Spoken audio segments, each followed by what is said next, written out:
If you have ADHD, you might struggle with something known as RSD, or rejection sensitive dysphoria.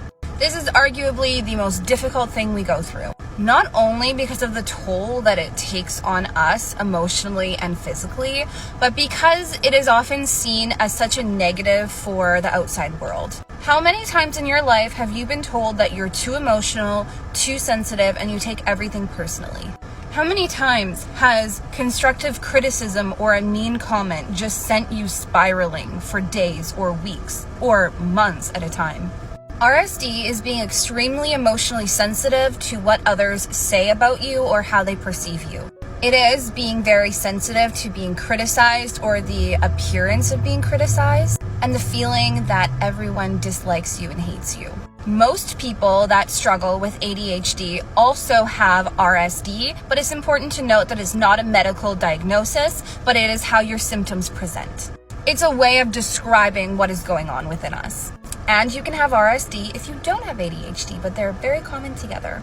Most women with ADHD struggle highly with being perfectionists and people pleasers. Not only because it takes us 10 times as much effort to do what everyone else is doing and we're still criticized and told that we're not good enough and that we're lazy, but because we're so afraid of being rejected or criticized because of our RSD. We will do anything to not feel that way. So we mask who we are, we internalize all of our feelings, we appear to have it all together, while on the inside we are just struggling.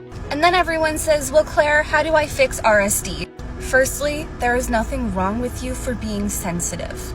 You do not have to fix yourself to make others more comfortable. If they cannot handle your big feelings, you don't need them in your life. That goes to my first point. Make sure the people in your life understand your RSD and they understand that you need to be reassured that you are loved and you are not hated. Having an open and honest connection and conversation about what you need and what affirmations you need and the support you need from your loved ones is everything. They need to know that you are not being overly sensitive. You are being you.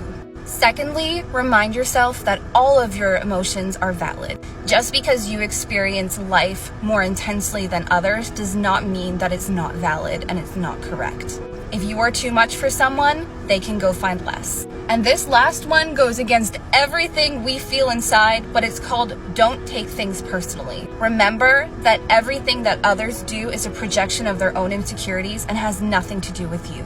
You are amazing, you are beautiful, and you are intelligent, and you are not too much.